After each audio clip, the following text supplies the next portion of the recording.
Et nous allons rentrer pour manger. Hein? Le poulet.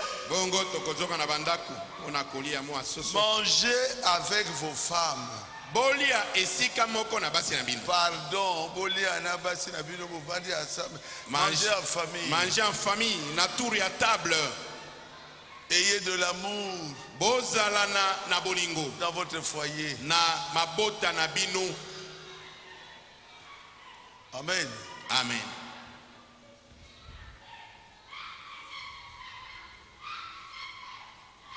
Nous lirons dans Michée, chapitre 5. Tokotanga na Mika mokapo ya mitano. Un seul verset, le premier. Nzela bobele moko ya liboso. Et toi, Bethléem Ephrata, Yo Bethléem et Palata, petite entre les milliers de Juda, ozali moke kati na bakoto na bingumba na Yuda. de toi sortira pour moi Uta na yo ekobima mpo na ngai, celui qui dominera sur Israël ye oyo akokonza likolo na Israele, et dont les activités remontent aux temps anciens. mpe oyo misala na ye ebanda uta tango na kalakala, Au jour de l'éternité. na mikolo ya seko na seko. Dieu notre Père céleste, Nzambe tata na biso na likolo, nous sommes réunis aujourd'hui tosangani lelo awa pour commémorer pona kokundola ta naissance. mbotama na yo. Seigneur, sois avec nous. Nkolo zala elongo na biso, Nous sommes dans une fête. tozali kati na feti, Nous voulons fêter avec toi tolingi tofete elongo na yo, ta nativité. mbotama na yo. Merci Jésus. Totondi yo Yesu, Nous te l'avons demandé tosengi yo yango au nom de Jésus-Christ. na kombo na Yesu Kristo. Amen. Amen. Veuillez vous asseoir. Bokoki kofanda. Je voudrais prêcher sur pourquoi la petite Bethléem. Nalingi nate ya likolo na mpo na nini kaka Bethléem oyo ya muke. Bethléem Ephrata. Bethléem Ephrata. Pourquoi? Mpo na nini kaka yango.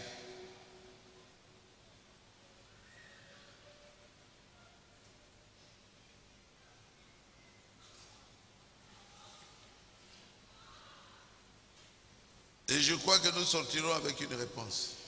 Mpe naza na konimete moko na moko akobima na eyano. Pourquoi Dieu choisira-t-il la toute petite ville de Bethléem? Mpo na nini Nzambe akokenda kopona kaka kamwa enguma moko ya moke oyo ya Bethléem. La toute petite ville d'Israël. Engumba ya moke penza kati na Israeli.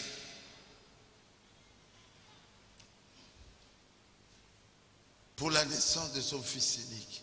Po ete mwana na ye na likinda abotamela kuna. Il y avait Silo. Ezaki na mboka moko monene Silo. L'ancien lieu d'adoration. Esika ya kalakala bato bazali kokenda kosambela. Pourquoi pas Silo? Po na nini aponaki Silo te? Il y avait Gilgal. Ezaki na engumba mosusu Gilgal. Parmi les villes spirituelles. Na bingumba oyo eyebanaki ya molimo. Pourquoi pas choisir Gilgal? Po na nini aponaki Gilgal ete? Pour la naissance de son fils. Po ete mwana na ye mobali abotama kuna. Il y avait Sion. Ezaki na engumba mosusu Sur la montagne de Sion. Siona. Likolo na Au ngomba na Sion. sommet de la montagne. Na songe ya ngomba. Pourquoi pas choisir Sion?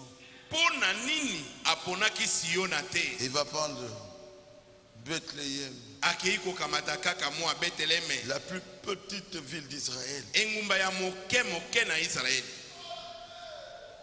Il y avait Hébron, Ezaki na engumba mosusu Hebron, la ville de refuge. engumba oyo bato bazali kokimela soki basali likambo. Quand vous tuez quelqu'un, vous fouillez.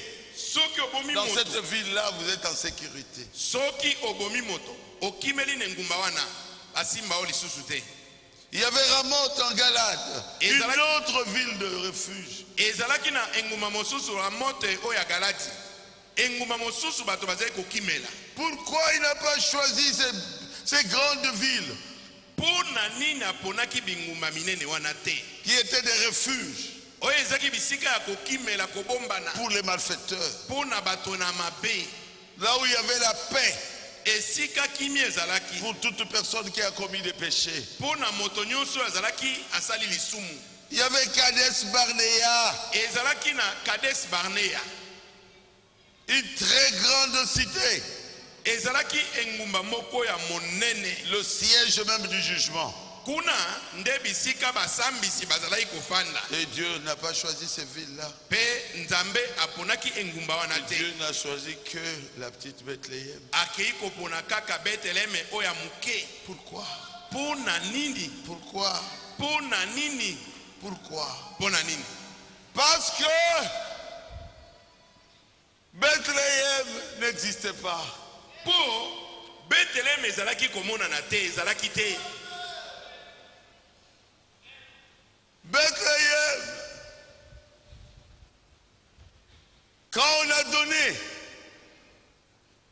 à Juda ces villes, il y avait 115 cités.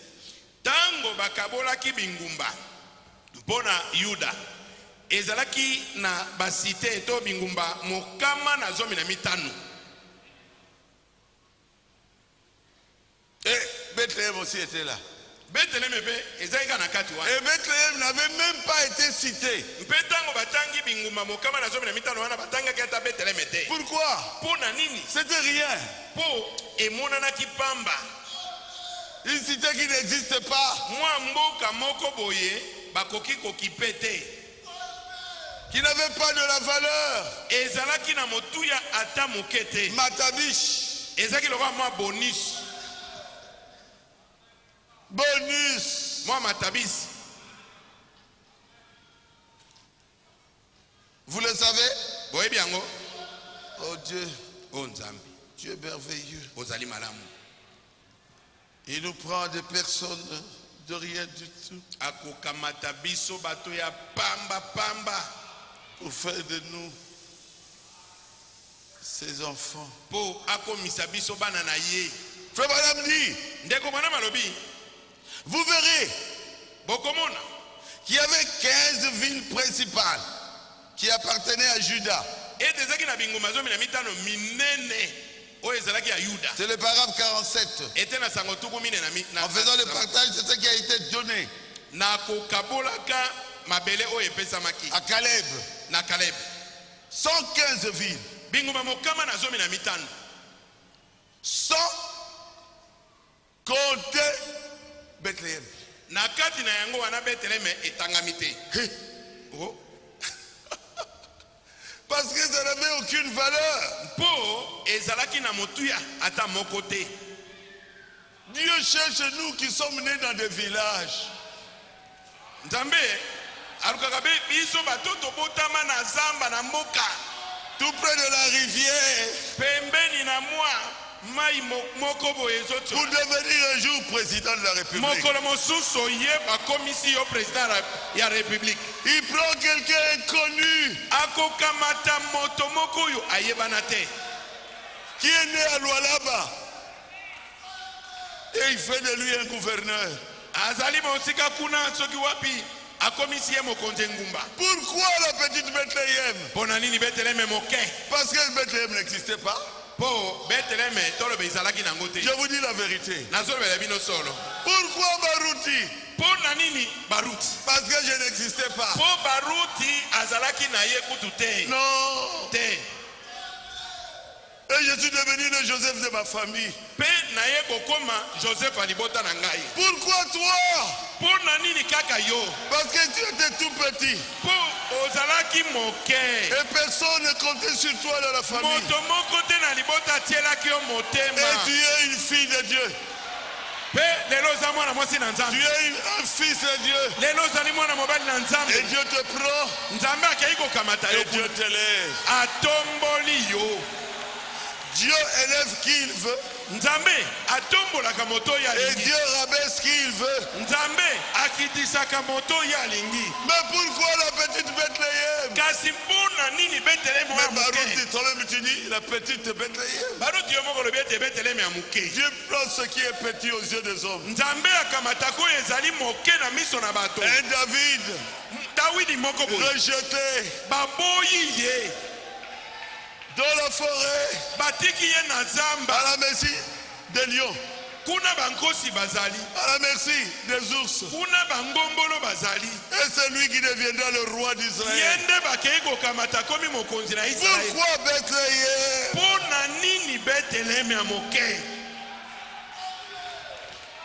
Oh Jésus. Oh Jésus. Peut-être qu'au moment du partage, Bethléem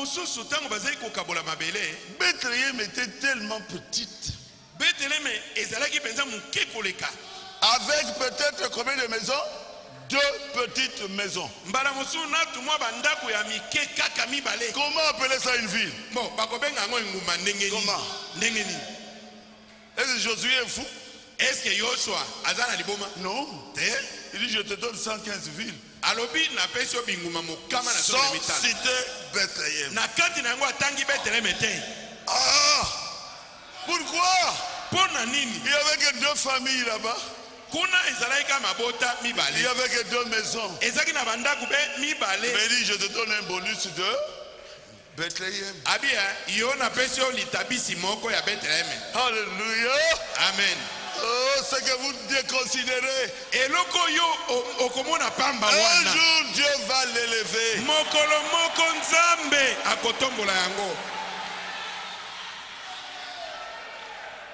Je suis en train de lire paragraphe 47. Il y avait peut-être là 2 petites maisons. Et cela ne fut même pas mentionné dans l'héritage. Nous cherchons un enfant ici pour qu'il soit roi. David n'était même pas dans la pensée de ses parents qu'il deviendrait un jour quelque chose.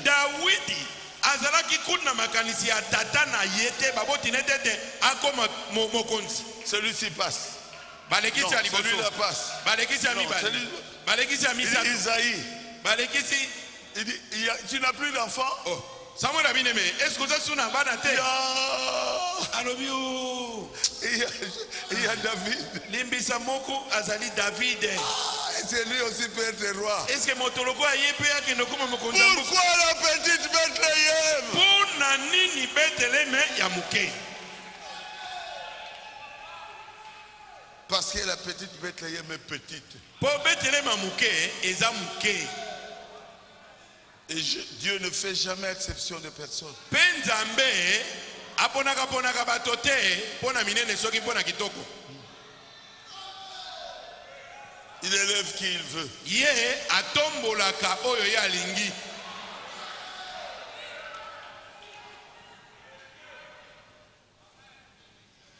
Mon Dieu. Vous comprenez maintenant? Parce que Israël était toute petite et Bethléem.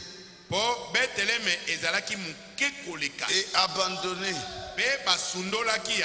Quand Josué a fait le partage,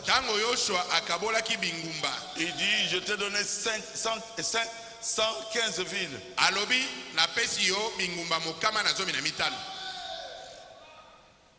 Mais prends quand même ce bonus. Mais moi, l'Itabisi,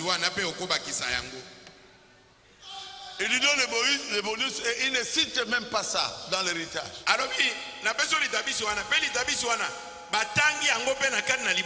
C'est Bethléem Ephrata. Dieu l'a choisi Premièrement parce qu'elle était petite. Yambo po ezalaki muke. Oui. Iyo. Quelqu'un peut dire amen. Moto mo akolo amen. Et c'est le fils de Caleb qui a fondé Bethléem. Pe mwana ya Caleb nde moto abandisaki engumba wana Bethléem. Un officier de l'armée. Azalaki mokonzi ya mapinga. Un prince. Azalaki mwana ya mokonzi de Juda. Ya Yuda. Mon Dieu, c'est une histoire d'amour. Ezande lisolo moko ya bolingo. Quand on l'avait envoyé à Jéricho, tango batindaki na Yeriko, il a passé quelques nuits avec Rahab la prostituée. Alekisaki mwa butu na ndako ya mwasi wana Rahab mwasi ya ndumba. Vous pensez que Rahab la prostituée était vilaine? Bino bokanti Rahab mwasi ya ndumba wana zake longi mogugu. Hein? Hein? Zaki mwasi hein? C'était une jolie femme. Je ne pousse pas loin, mais c'était une belle femme. Et quand les mines de Jéricho sont tombées, bongo tango bitutu na Yeriko ekoyaki. Le prince d'Israël va se marier avec Rahab, mokonzi, la prostituée. Moko ya Israël aye kobalana na Rahab mwasi ya ndumba. Je crois que tout le monde l'a critiqué. Nakansi bato nyonso batongaki ye.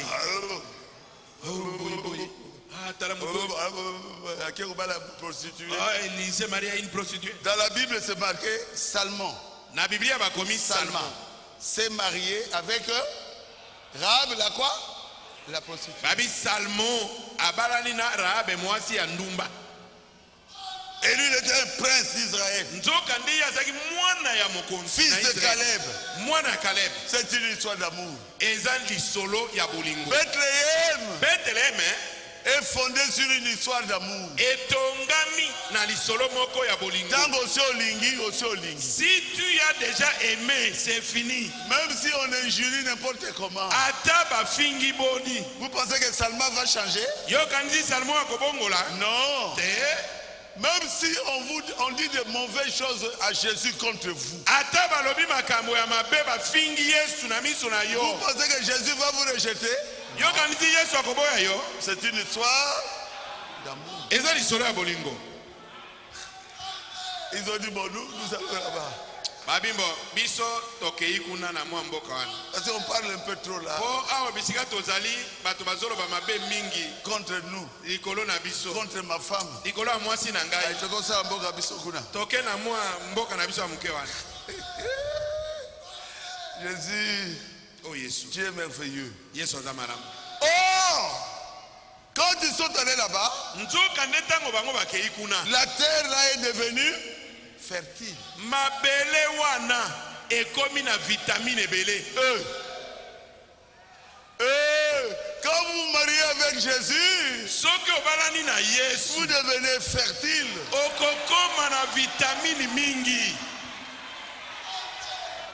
Et ils ont commencé à semer du blé. Kuna bakeyi babandi kokona blé. Et tout Israël venait dans cette petite Bethléem pour acheter du blé. Pe Israël mobimba bakoma koya na Bethléem muke wana po bakwa kosomba blé kuna. Et la petite Bethléem était devenue la partie la plus fertile. Et mabele muke wana ya Bethléem muke ekomaki mabele o ezaki kobuta milona ya koleka na mboka mobimba. L'eau qui était là, la source d'eau de Bethléem. Oh mon Dieu, c'est l'eau la plus pure. Alléluia. Amen. C'est pour cela que Jésus devait naître à Bethléem. Parce qu'il est le pain de vie. Il est l'eau de vie. Est-ce que vous comprenez? Une histoire d'amour. Lisolo ya bolingo. Batonga. que l'on puisse critiquer, que l'on puisse Tu injurier. as trouvé le message de ton temps. Yo aussi ozui sango ya tango na yo. Tu as trouvé la parole de l'heure. Osili kozwa liloba na tango. Et Jésus, Pe je Yesu dis aujourd'hui, yende lelo. il était venu pour toi, Alobi na yo lelo pour ete le mariage. ayaki mpo abalana na yo. Il veut entrer dans ta vie. Alingi akota na bomoi na yo. Fais avec Jésus Sala na Yesu. le feu de l'amour. Pe sala na Yesu ndai ya bolingo. Dis-lui, je t'aime. Loba na Yesu Je na lingi yo. Loba ne na Je lingi t'aime, yo. Jésus. Loba ne o Yesu na Peu lingi yo. importe ce que tu étais avant, Ata soko ozalaki mabe ndenge nini liboso. Jésus ne voit pas ça. Yesu akotala yango te. Amen. Amen. Il veut te changer. Yesu alingi abongola yo. Oh Jésus. Dieu est merveilleux, n'est-ce pas? Nzambe azali malamu bongo te. Ah Seigneur. Oh, Bethléem deviendra la terre la plus fertile de Palestine. Bethlehem ekomaki mabelo ezaki kobota milona koleka na Palestine mobimba. Et on y cultivait du blé. Kuna pe bazaki kolona ba blé. Et le monde entier venait. Et Israël venait pour acheter le blé pour faire du pain. Israël nyonso bazaki kwa kosomba blé kuna pona kosa mapa. Vous voyez? Omoni Et Jésus be Yesu est le pain de vie. azali lipa ya Si bomoi. vous avez compris, dites Amen. Soki ososoli loba amen. Vous comprenez pourquoi il devait naître à Bethléem? Bososoli pona nini alinga ko esengelika botama na Bethlehem hein? C'est clair. Eza polele Je serai très court. na koza mokuse Oh Jésus. Maison, ndako bête. elingi koloba bete De pain lipa de Dieu. ya Nzambe. Bethléem. Bethlehem Maison ndako de pain ya lipa de Dieu. ya Nzambe. Le pain de vie de Dieu. Lipa ya bomo ya Nzambe. Il a dit, si vous mangez mon corps. Alobaki soki bokolia nzoto na ngai. Jésus devait naître là-bas. Yesu esengelaki abota. Il a dit à cette femme-là, abaki na mwasi wana. si tu savais qui te parle, Soki oyebaki nani azosola na yo. tu me demanderais Mbele yo osengi de l'eau. mai. Et je te donnerai de l'eau de vie. Pembele na pesi yo mai ya bomo. Oyeko punza punza punza katina yo. L'eau qui va commencer à jaillir. L'eau de vie, c'est le Saint-Esprit. Mai na bomo eza molimo santu. Le pain de vie, c'est la parole de Dieu. Lipa na bomo eza liloba na Nzambe. Et il devait naître à Bethléem. Esengelaki abotama na Bethlehem. Est-ce que c'est clair? Est-ce que eza polele? Ma prédication ne sera pas longue. Lite ya nange koza nango molai te. Non, Te. non, c'est le jour de fête. Lelo eza moko na fete. Oh, moi, pasteur, Ah ngai mokengeli. après toutes les prédications que j'ai prêchées ici, Sima na mateya nyonso na te yao. préparation, hein? Komi bongisa. Et puis, hein? Savoir dire merci. Koyeba kopesa matoni Et na Nzambe. réfléchissez sur vos voix. Bokanisa na banzela na bino. J'ai eu des repentances. Na yambi bato oyo baye koyambola. Vous n'avez pas l'idée. Nanu bomoni te. Alors je vous dis, Yango wana nalobi na yo. vous n'êtes plus ce que vous étiez. Ozali lisusu oyo ozalaka te. Maintenant, vous êtes devenu Bethléem. Sikoyo okomi Bethlehem. Amen. Amen. Quand vous vous retrouvez, parlez de Jésus. Soki bosangani esika moko boloba likolo na Quand Yesu. quelqu'un commence à parler des choses du monde, Soki Lekela. abandi koloba makambo ya mokili. Loba na ye, pardon. oh momi wana, aïe. Oh se nzele wana bi. Tika. Amen. Amen. Quelque chose s'est passé. Eloko moko esalemi. Jésus, Yesu, notre amoureux, est né. Notre amour. Yesu, C'est comme ça que Nephtali appelle son mari. Mon amour. bolingo na biso abotami. Amen. Amen. Est-ce que vous aimez Jésus? Est-ce que bino bolingi Yesu? Oh, comment? Dieu Nzambe a quitté le ciel. atiki lola. Cherchez-moi ça. Bolukela ngango. Il est devenu un homme. Aye kokoma moto. Il a marché comme un homme. Atamboli lokola moto. Et il est mort à la croix pour nous. Mpe akufeli biso nekulusu. Pour nous dire, voici combien je vous aime. Pona koloba na biso tala boni ngai nalingi bino. Amen. Amen. Dieu a quitté son trône. Nzambe atiki ngwende na ye. Quelqu'un peut dire Amen. Amen. Le roi des rois Mokonzi na mikonzi a marché comme un homme atamboli lokola moto. pour connaître pourquoi vous péchez. Po ayeba pona nini bosaka masumu. Et il a compris. Pe asosoli yango. Il a dit, je vous pardonne. Abi nalimbisi bino. Je vous dis que vous êtes pardonnés. Nalobi na bino ete bolimbisami. Mais il dit, va Kasi alobi kenda. et ne pêche plus. Pe kosala lisusu lisumu te. C'est pour cela, Yango wana Dieu lui a donné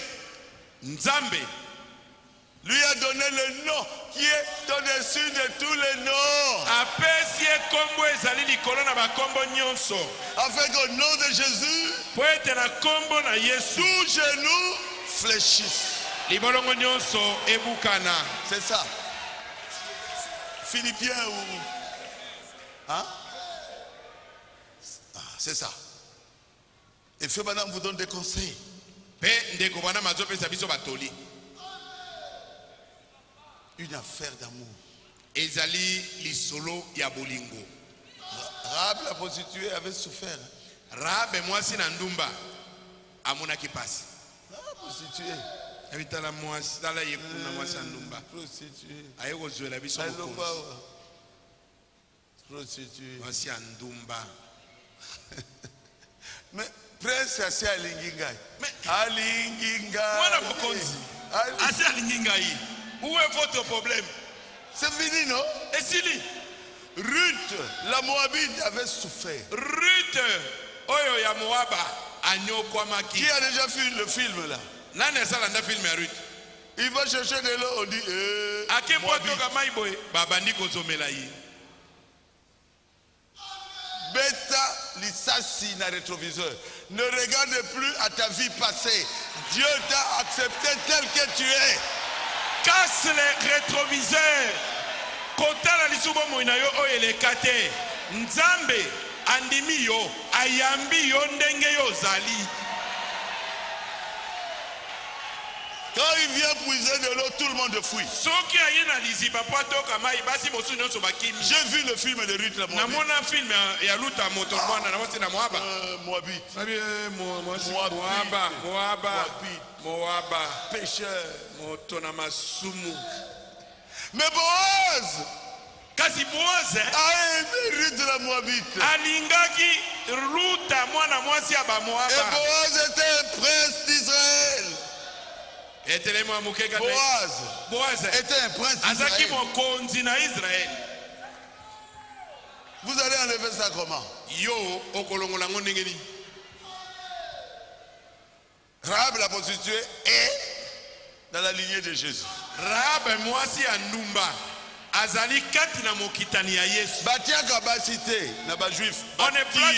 On ne place jamais des femmes dans la lignée des Juifs. Rahab batiye. Quand on parle de la lignée de Jésus, on parle de Rahab la prostituée. Tango bazoloba mokitani na Yesu. Bazotanga pe Rahab mwasi ya ndumba. Toi aussi, tu es un fils de Dieu. Yo pe ozali mwana mobali na Nzambe. Quand nous serons au ciel, vous verrez. Tango tokoma na lolo komona. On va t'appeler. On va t'appeler. Bakobenga yo na kombo na Et yo. tu viens. Oye. Et les anges vont te servir. Pe banzelu bakopesa o bilei. Ne regarde plus au rétroviseur. Kotala lisu na rétroviseur ete. Fais-toi yango massage. Kase yango, buka yango. Tu dois changer. Esengelo bongwana. Tu es la femme du roi des rois. Ozali mwasi ya ya mokonzi na mikonzi. L'épouse de Jésus-Christ. Mwasi libala na Yesu Kristo. Philippiens. Mokanda ba Philippe. Ayez en vous bozala na kati na bino les sentiments qui étaient en Jésus-Christ, na bamposa oyo ezalaki kati na Yesu Kristo, lequel existait en forme de Dieu. Oyo ye oyo azaki na lolenge ya Nzambe. N'a point regardé comme une proie arrachée d'être l'égal de Dieu. Atalaki yango tete ekoma likambo mpo aluka kokoka ndenge moko na Nzambe. Mais il s'est dépouillé lui-même. Kasi amilongolaki ye moko. En prenant une forme de serviteur. Azui lolenge ya mosali. En devenant semblable aux hommes. Akomi ndenge moko na bato. Je suis dans Philippiens 2:7. Nazana ba Philippe ya mibale mokapo ya Samba. Et ayant paru comme un simple homme. Aye komonana lokola moto pamba. Il s'est humilié lui-même. Amisokemi ye moko amikitisi. Se rendant obéissant. Amitosisi. Jusqu'à la mort. Kino kondima liwa. Même jusqu'à la mort de la croix. Kondima ataliwa na ekulusu. C'est pourquoi. Yango wana. Aussi Dieu l'a souverainement élevé. Et lui a donné le nom qui est au-dessus de tout nom.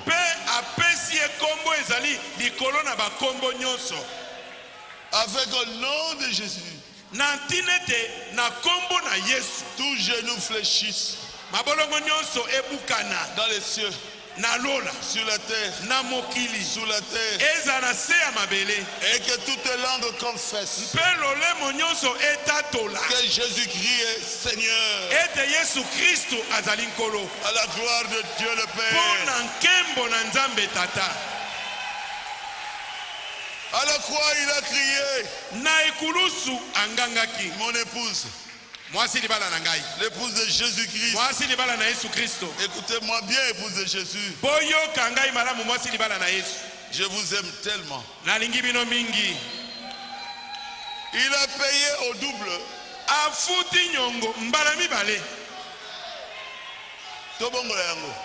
Nous allons changer ça maintenant. Afuti dot. Afuti mbongo ya libala. $100 000, $200 000. On lui a demandé de payer $100 000. Lui a donné $200 000. Vous lui appartenez. Bozali ya ye. Le diable ne peut rien faire contre toi. Impossible. Impossible. Impossible.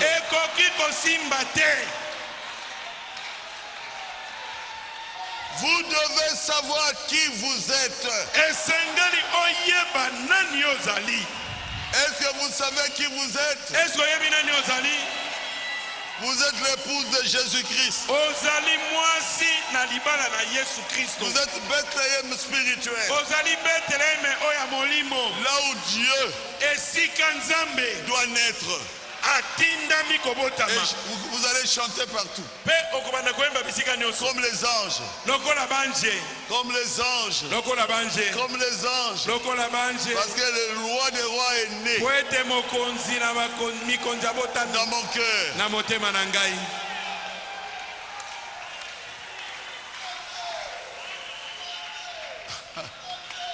Ah Jésus. Oh Jésus. Est-ce que vous êtes content? Est-ce que vous êtes béni?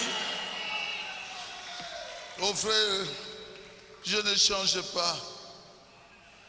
Tu changeras. Oh, nous menions une vie de prostitution. Ça changera. Oh, je faisais la fornication spirituelle. Ça changera. Ce n'est plus le temps de dénomination. C'est le temps de Bethléem. Vous devez devenir la maison où Dieu habite.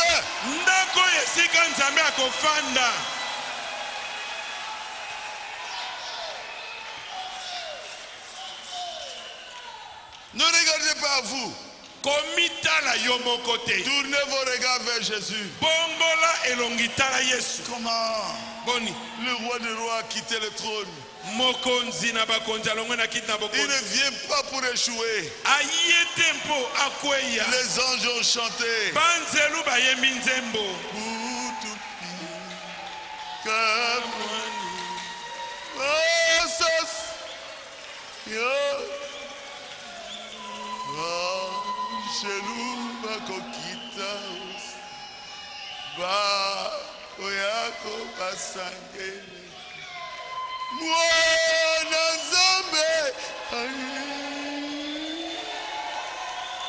le roi des rois, aïe. Quel amour! oyo nde bolingo Quel amour! bolingo ya boye Quel amour! bolingo ya boye Alingaki biso mingi. il nous a tant aimé On pouvait le tuer. bakoki koboma ye On pouvait l'empoisonner. botyela ye poison Il a laissé les anges.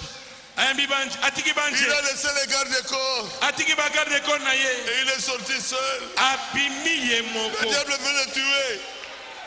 Le diable voulait le tuer. zabolo ye mpo aboma ye On a fui avec lui en Égypte. bakimisi ye na Ejipito. Alléluia. Amen. Et pourtant c'est lui qui a créé l'Égypte. nzokande ye nde moto akela Ejipito. C'est lui qui a créé ses ennemis. ye nde akela banguna na ye Ils ont fouillé avec lui. bazokima elongo na Et ye il est venu pour toi. aye mpo na yo Vous n'allez pas échouer. okokweya te Notre force, bokasi na biso Jésus. eza yesu Notre espoir, elike na biso Jésus. eza yesu Notre perfection, litatoli na biso Jésus. ezali yesu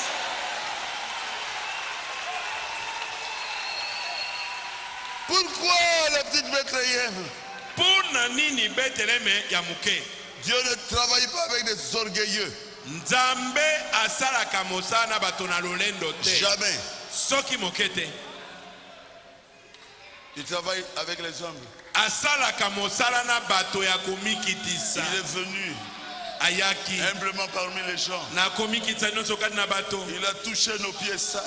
asimbi makaka na biso ya mbindo Il a pardonné les femmes de mauvaise vie. alimbisi basi ya bomoi na mabe Il a accepté le rejet andimi bato baboya ye pour toi.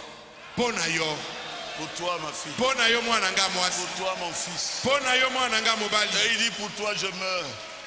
alobi mpo na yo nandimi kokufa Et toi, tu as changé mpe yo obongwani du ridicule olongwe na bonsoni au sublime, okomi na bomo ya kitoko de pauvre olongwe na bobola à la richesse, okomi mozwi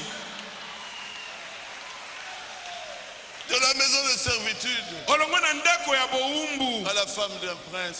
okomi mwana mwasi ya mokonzi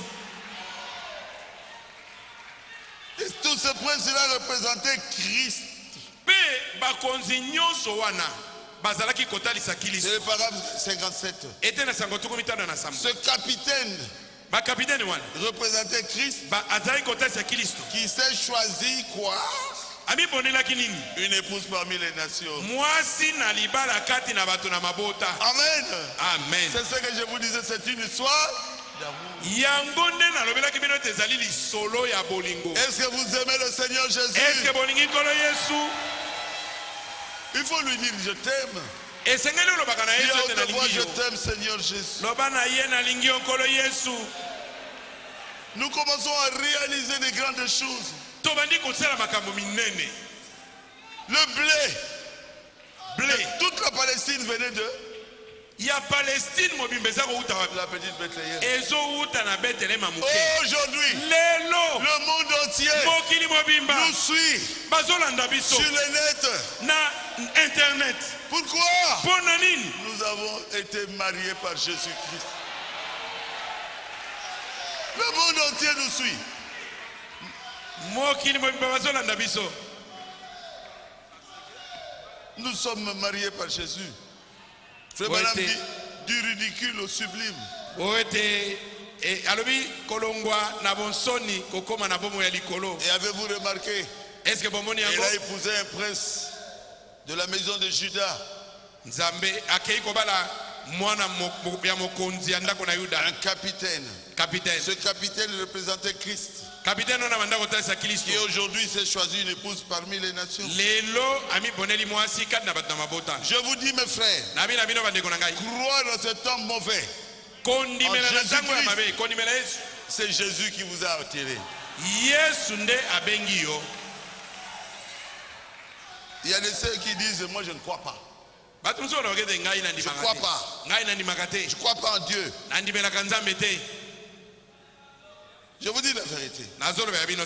À moins que vous soyez hypocrite. Mais si vous voulez changer, Jésus vous changera.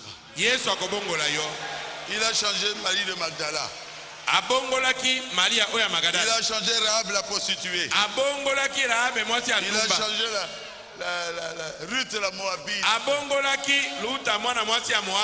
Qu'est-ce qu'il y a de difficile à Jésus? Il avait changé Pierre. Comment? Il va te changer. Il faut que tu deviennes Bethléem. Amen. Amen. Pourquoi? C'est écrit. C'est écrit. Nous sommes la maison de Dieu. Un chrétien, c'est le temple du Saint-Esprit.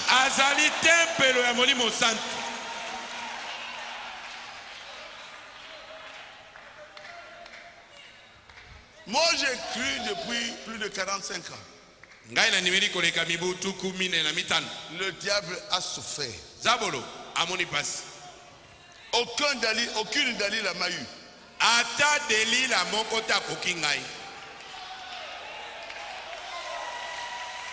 Pour que je sois aussi un modèle pour vous.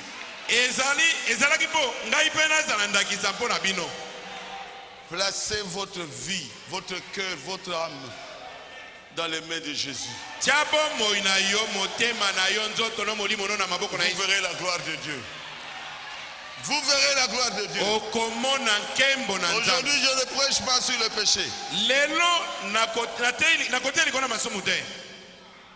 Je prêche sur le changement. Que l'année 2018 soit une année de perfection. Que toutes les flèches du diable puissent trouver un bouclier. Au lieu de critiquer, bouclier. Au lieu de haïr, bouclier. Au lieu de voler, bouclier. Et notre bouclier, c'est Jésus-Christ.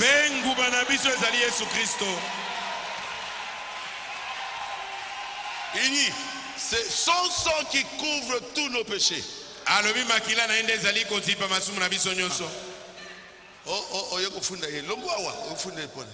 Oh, je suis venu l'accuser. Mais tu viens l'accuser pourquoi même? C'est le diable qui est l'accusateur de frères.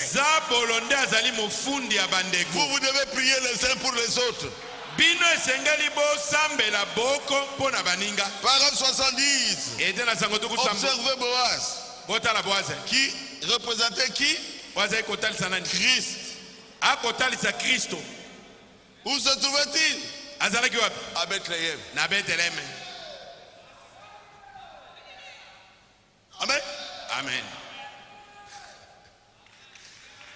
Vous êtes d'accord avec moi? Boaz est né où? À Bethléem. David est né où? À Bethléem. Nous devons naître où? À Bethléem. Et Boaz représentait Christ. Où se trouvait-il? À Bethléem. Glaner jusqu'à changer complètement.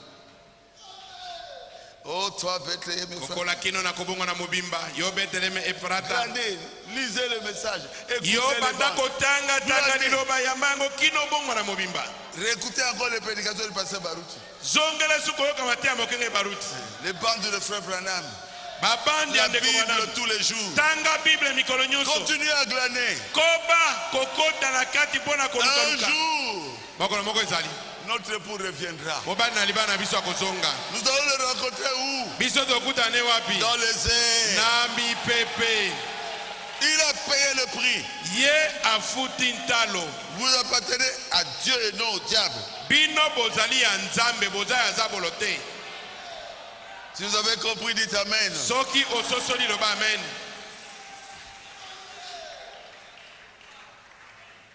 Amen. Amen. Amen. Amen. Boaz a racheté la concession. Jésus-Christ a racheté tout son peuple.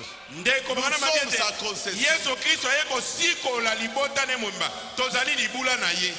Ah, frère Madame Yopé. Oh, le paragraphe 75. Le seul moyen pour Christ de racheter la possession d'Israël rétrograde, c'était de devenir un parent. Abinzela moko mpona Kristo mpo ete asomba libula na Israele oyo bazongaki nsima ezaki bobelete akoma eboto na bango. Et Dieu lui-même devient chair. Pe nzambe ye moko nde ayaki kokoma nzoto. Jésus était Dieu. Yesu azaki nzambe. Il s'est fait parent rédempteur de l'être humain. Amikomisi tata mosikoli ya bato. Il était Emmanuel. Azalaki Emmanuel.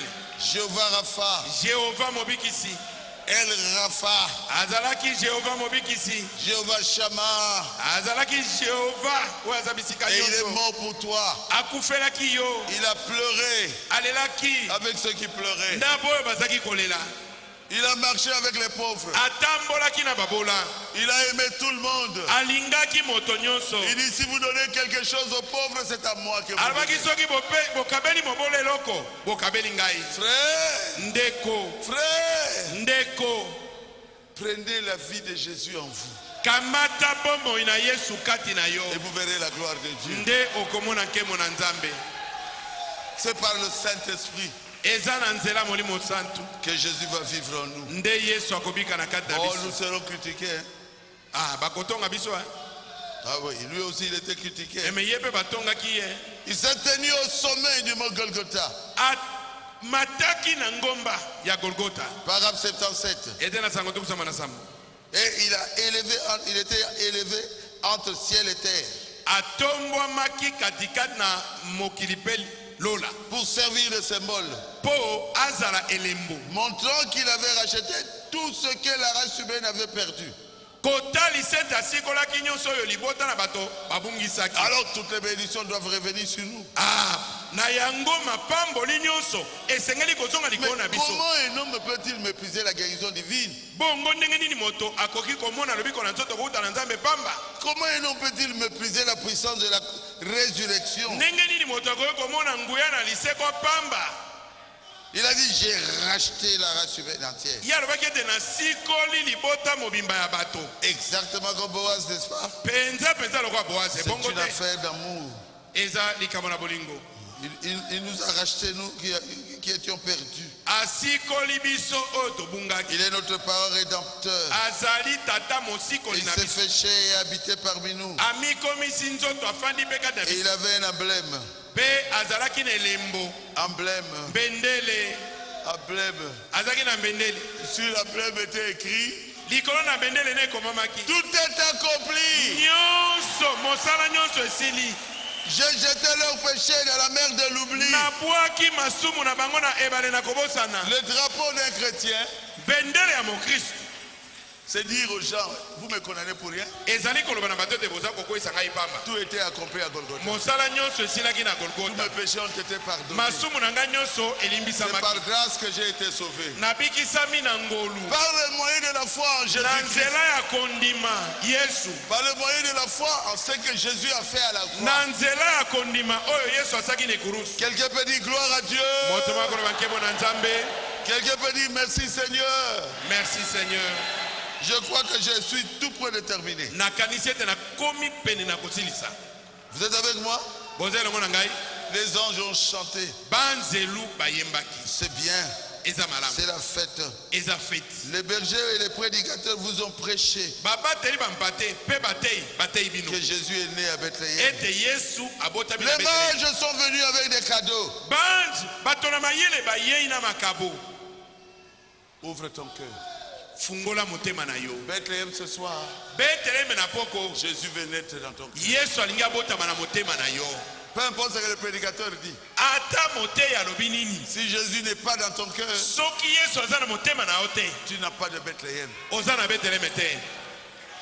Celui qui a compris qui dit Amen. Oya sosoli aloba amen, amen. Et quand Jésus est né dans ton cœur, Pe tango Yesu abotami na motema na yo, tu dois changer. esengeli obongwana. Pourquoi? Pona nini? Dieu est dans ma vie. Nzambe Dieu aza na est bomoi na entré dans ngai. ma vie. Nzambe akoti na Dieu bomoi est na ngai. entré dans ma vie. Nzambe akoti na bomoi na Et ngai. les gens verront cela. Pe bato bakomona yango. Et les gens verront cela. Pe bato bakomona yango. La petite Bethléem aujourd'hui que je prêche, Bethléem moke naza kote ya lelo. c'est toi. Ezali yo. Ne veux-tu pas donner à Jésus ton cœur? Est-ce olingi kopesa bomoi motema no na Yesu te? Qui veut donner à Jésus son cœur? Nani alingi apesa motema ne na Yesu lelo? N'aie pas honte. N'aie Oyo pas honte kasoni te. dans ta vie. Pesa bomoi na yo. Tel que je suis sans rien à moi. Sinon, c'est pour moi.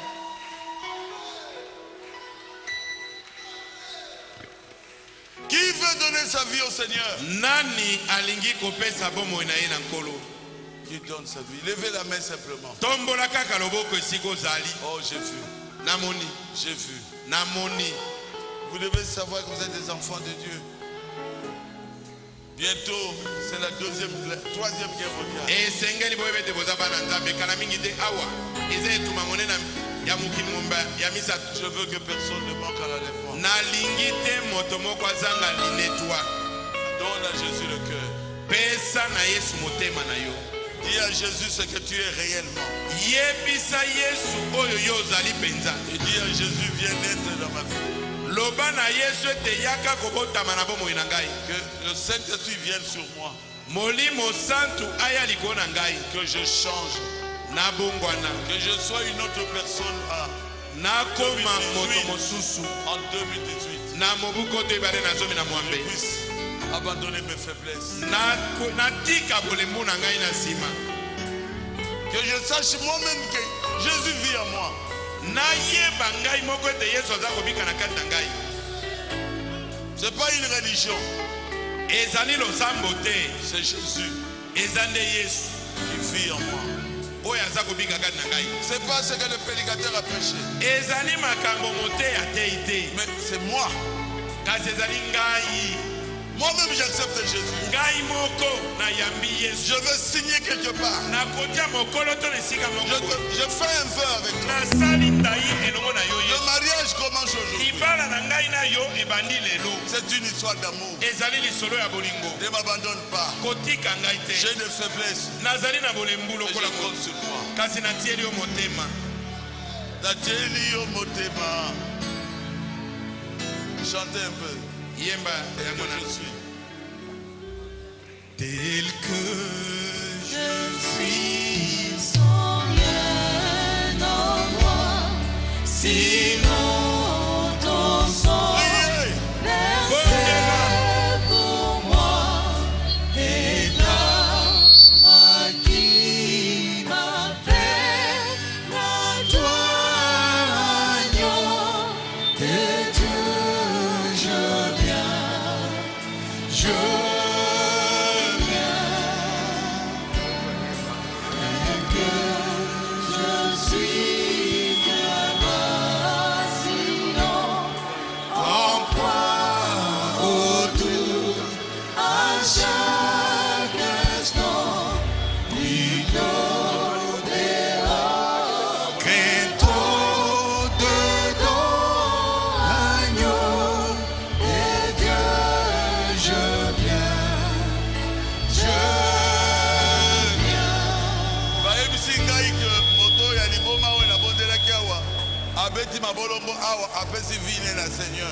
la personne qui était fou ici pour qui j'ai prié est à chez nous là-bas. Il donne aussi sa vie au Seigneur Jésus. Il est là. Il a donné sa vie au Seigneur Jésus. Il est là. Frère Lambert. Frère Lambert Kalumba. Lambert Kalumba. apesi vie na ye na Seigneur. Oh azaka liboma kutaliboma apesa vie na Seigneur azobondela bo. Lambert nalati veste osomeli ngai. Lambert Kalomba, la veste que je porte, c'est la veste que tu m'avais achetée. Lambert ekokinga bien. Et ça m'a bien convenu. Je salue tous ceux qui nous suivent sur le net.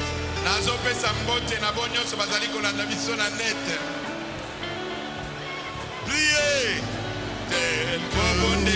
Je suis ton cœur est prêt à prendre le mien tel qu'il est pour tout changer.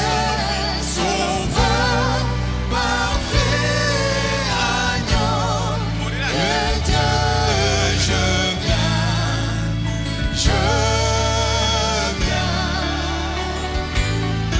et que je suis ton âme à tout pardon et sans retour à toi je m'offre de ces jours agneau de Dieu je viens.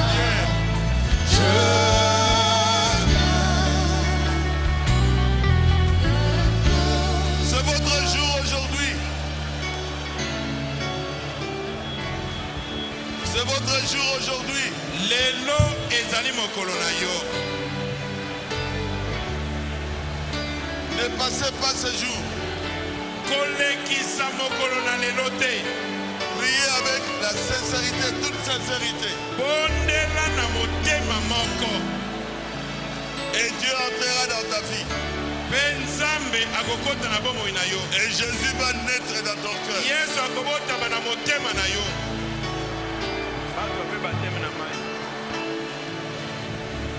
Je voudrais que plusieurs soient baptisés aujourd'hui. Nalingi bato ebele lelo babatisama na kati na mai.